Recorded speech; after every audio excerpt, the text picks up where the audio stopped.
America এবং তাদের যে মিত্র পশ্চিমা রাষ্ট্রসমূহ তারা বাংলাদেশের এই নির্বাচনকে এখনো পর্যন্ত গ্রহণযোগ্য নির্বাচন হিসেবে স্বীকৃতি দেয়নি। সরকারের সঙ্গে অর্থাৎ একটি দেশের সঙ্গে একটি দেশের যে সম্পর্ক থাকে, রাষ্ট্রের সঙ্গে একটি রাষ্ট্রের যে সম্পর্ক থাকে এবং দৈনন্দিন কর্মকাণ্ডগুলো চালিয়ে নেওয়ার জন্য যতটুকু সংযোগ রাখা দরকার ঠিক ততটুক রেখে আমেরিকা এবং ইউরোপ যে নড়াচড়া করছে, যে ইঙ্গিত তারা দিচ্ছে এবং যে সকল তৎপরতা চালাচ্ছে তা কেবল আওয়ামী লীগের জন্য বিপদ বিপত্তির কারণ হবে না, অনাগত দিনে পুরো দেশ এবং জাতির জন্য একটি মহাবিপদের কারণ হিসেবে দেখা যাচ্ছে।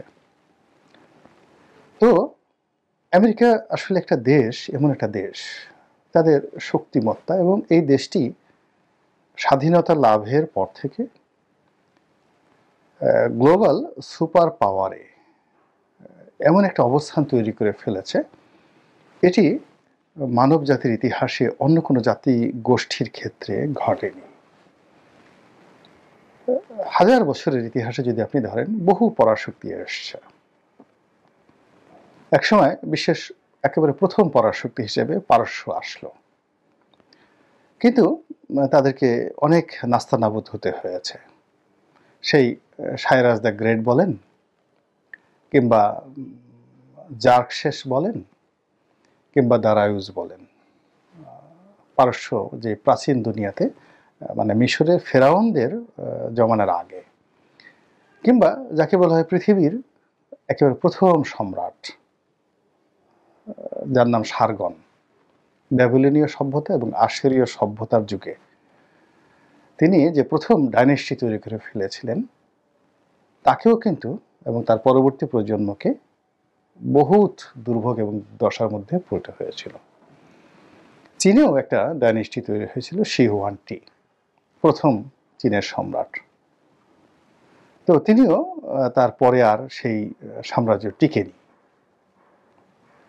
এর বাইরে চেঙ্গিস খান যে বিশাল সাম্রাজ্য গড়ে তুলেছিলেন, তো চেঙ্গিস খানের পর তার বংশধরেরা, বিশেষ করে মঙ্গু খান এবং হালাকু খান, এই তিনজন, চেঙ্গিস খান, মঙ্গু খান এবং হালাকু খান, এই তিনজন গ্রেট খান, তাদের জমানাতে ইউয়ান রাজবংশ চীন, মঙ্গোলিয়া, ইউরোপ, মধ্য এশিয়া এবং আমাদের ভারতবর্ষেও কিন্তু বিশাল প্রভাব তারা দেখিয়েছেন। তার বাইরে মধ্যপ্রাচ্য, উত্তর আফ্রিকা এবং ইরান, বিশাল এলাকাতে তারা সাকল্যে 50 বছরের মতো দাপট দেখাতে পেরেছেন।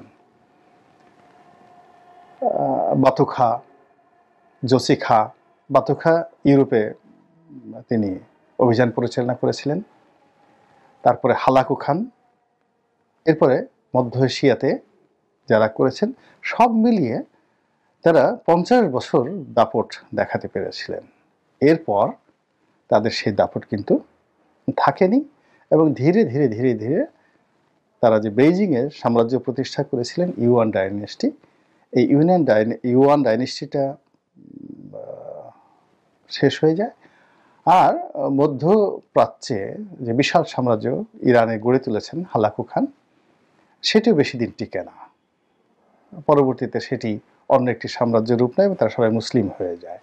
যাই হোক, এটা লং ইতিহাস বললাম এই কারণে যে মানবজাতির ইতিহাসে 50 বছর থেকে 100 বছরের বেশি কোনো একটি ডাইনেস্টি আসলে ওইভাবে দাপট দেখাতে পারে না। কিন্তু যেটা আমেরিকা, সেটি তারা শ্রেষ্ঠত্বে, জ্ঞান বিজ্ঞানে, অর্থবীর্তে গত 100 বছরেরও বেশি সময় ধরে ক্রমাগতভাবে যে দাপট দেখিয়ে চলছে, সেই দাপটের পতনের এখনো পর্যন্ত কোনো লক্ষণ ভেসে উঠছেনি। এবং তাদেরকে এই মুহূর্তে চ্যালেঞ্জ জানানোর মতো কোনো অর্থনৈতিক শক্তি পৃথিবীতে নেই। আমরা চীনকে বলি এটি আঞ্চলিক শক্তি এখনো পর্যন্ত। যদি তাদের এতই শক্তি থাকতো, তাইওয়ানকে তারা 1 ঘন্টার মধ্যে উদ্ধার করে ফেলত। রাশিয়া, এটিও একটি আঞ্চলিক শক্তি।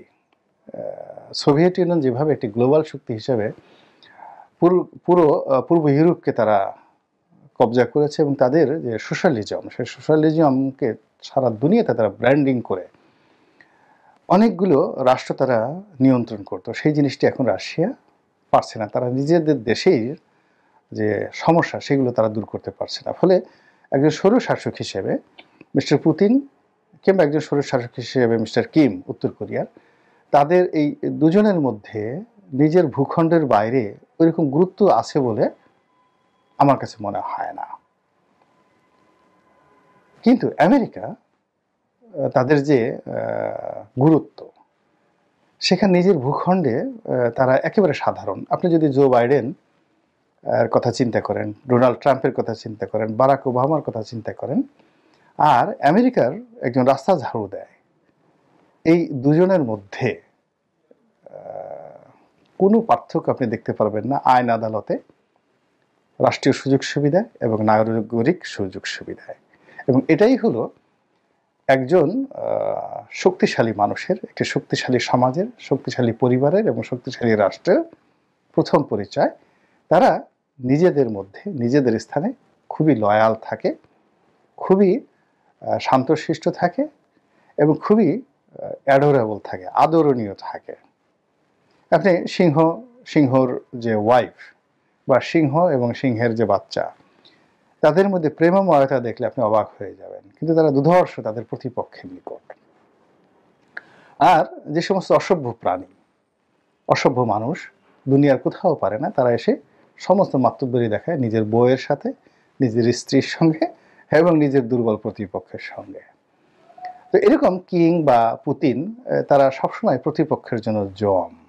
কিন্তু আমেরিকা তার নিজ দেশে যে সভ্যতা ধরে রেখেছে, যে ন্যায় বিচার ধরে রেখেছে, এটি সারা দুনিয়াতে তার যে কর্তৃত্ব এবং তার যে মাতব্বরি, এটিকে ক্রমশ বড় থেকে বড় করে তুলছে।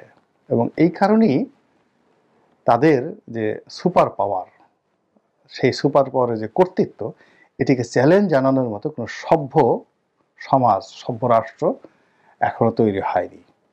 একসময় ইংল্যান্ড ছিল, সেটা এখন বলতে গেলে আমেরিকার তাবেদার হয়ে গিয়েছে। ফ্রান্স ছিল, তারা তাবেদার হয়ে গেছে। নেদারল্যান্ড ছিল, যেটাকে ওলন্দাজ বলা হতো।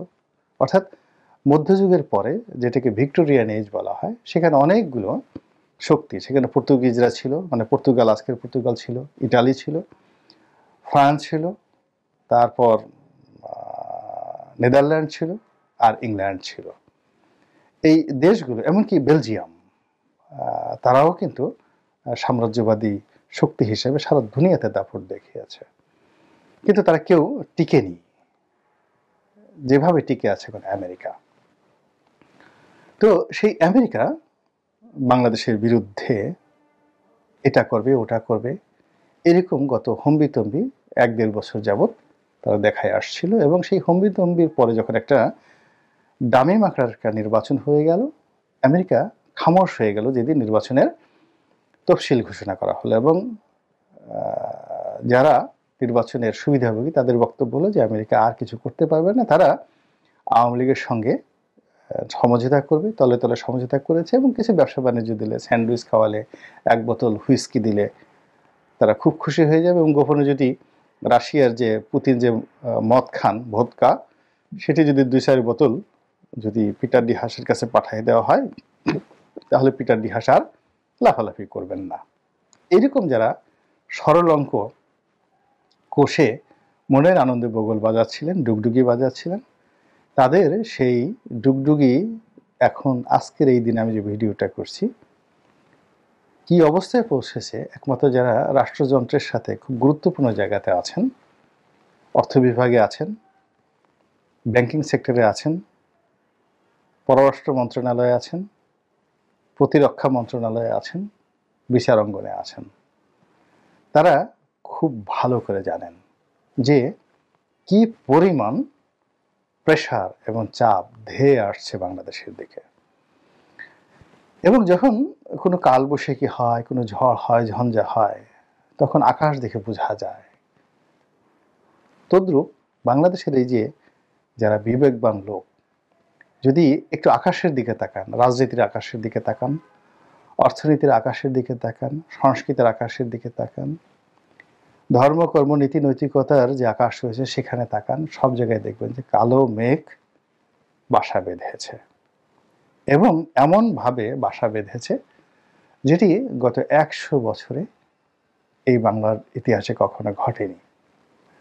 অর্থাৎ আজ থেকে 100 বছর আগে কত সাল ছিল, মানে এখন যদি 2024 হয় তাহলে কত ছিল, 1924 সন। 1924 সন থেকে এই 2024 সন পর্যন্ত আমাদের জাতীয় জীবনে কি কি ঘটেছে। 24 সনে আমরা ছিলাম ব্রিটিশ ভারতের অধীন, তারপর আমরা পাকিস্তানের অধীন হয়ে গেলাম, এরপর আমরা স্বাধীন হয়ে গেলাম। এই তিনটি ঘটনা। এর মধ্যে 24 সন থেকে এ পর্যন্ত আমাদের কয়টি নির্বাচন হয়েছে? অসংখ্য সিটি কর্পোরেশন নির্বাচন হয়েছে, তারপরে বেঙ্গল লেজিসলেটিভ অ্যাসেম্বলির নির্বাচন হয়েছে, তারপরে ভারত শাসন আইনের অধীনে দুটো নির্বাচন হয়েছে, অবিভক্ত বাংলার দুটো নির্বাচন হয়েছে। এরপরে পাকিস্তান জমানায় অনেকগুলো নির্বাচন হয়েছে, জাতীয় এবং আঞ্চলিক। তো সবগুলোর ইতিহাস আপনি পর্যালোচনা করে দেখেন, দামি কাণ্ডে যা ঘটেছে এইরকম ঘটনা কখনো ঘটেনি। এবং প্রকৃতির যে আইন, সে আইন হলো প্রতিটি ক্রিয়ারই একটা সমান প্রতিক্রিয়া রয়েছে। যে আমি কথা বলছি, আমার জিহ্বা নড়াচড়া করছে, কণ্ঠনালী কাঁপছে, এবং ভিতর থেকে একটা শব্দ বেরোচ্ছে, আর এই শব্দ এটা আবার আপনাদের কর্ণকুহরে গিয়ে প্রতিক্রিয়া সৃষ্টি করছে, এবং কান থেকে সোজা মস্তিষ্কে চলে যাচ্ছে, মস্তিষ্ক থেকে মনে চলে যাচ্ছে, এবং যে কথাগুলো পছন্দ হচ্ছে অটোমেটিক্যালি মন এবং মস্তিষ্ক এবং শরীর তিন জায়গাতে 3 ডাইমেনশনালি এগুলো রেকর্ড হয়ে যাচ্ছে। It's a law of justice, it's a law of nature. আর এই যে কথাগুলো বলছি, আপনার শরীরের মধ্যে ত্রিমাত্রিক যে রেকর্ড, তার বাইরে আবার বায়ুমণ্ডলে এটা পার্মানেন্ট, কিয়ামত পর্যন্ত এটি রেকর্ড হয়ে থাকবে। আর আমি যে কথাগুলো বলছি, এই কথাগুলো, এই যে দেখুন আমি হাত দিয়ে দেখাচ্ছি, আমার এখানে একটা ছোট তাবিজের মতো আছে, এখানে আবার রেকর্ড হয়ে আছে। কিয়ামতের দিন এটি আল্লাহ রাব্বুল আলামিন খুলে তার সামনে এটি রাখা হবে। তো কাজেই এখানে কোনো কিছুই হারিয়ে যায় না। তো ডামিতে যা কিছু হয়েছে, একটা সিঙ্গেল জিনিস হারাবে না। রাতের ভোটে 2018-তে যা হয়েছে, একটা সিঙ্গেল জিনিস আনটার্ন থাকবে না।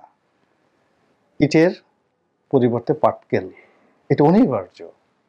2014-তে যা হয়েছে, সেই ঘটনার প্রতিদান, প্রতিফল ভোগ করতেই হবে, কেউ যেতে পারবে না, নো ওয়ান। তো কাজেই আমরা যারা সাধারণ আমজনতা আছি, আমরা তো আসলে ভুক্তভোগী। তো কাজেই এই যে ঝড় আসছে, সুনামি আসছে, যে ভয়, আতঙ্ক বা কালো মেঘের যে হাতছানি, এগুলো যদি আমরা অনুধাবন করতে পারি এবং যতটা সম্ভব নিজ নিজ অবস্থান থেকে যদি সতর্ক থাকতে পারি, তুলনামূলকভাবে ক্ষতি কম হবে, দুঃখবোধ কম হবে এবং নিরাপদ থাকবে। আল্লাহ আমাদের সবাইকে তার ঐশ্বরিক ক্ষমতার দ্বারা নিরাপত্তা দান করুন।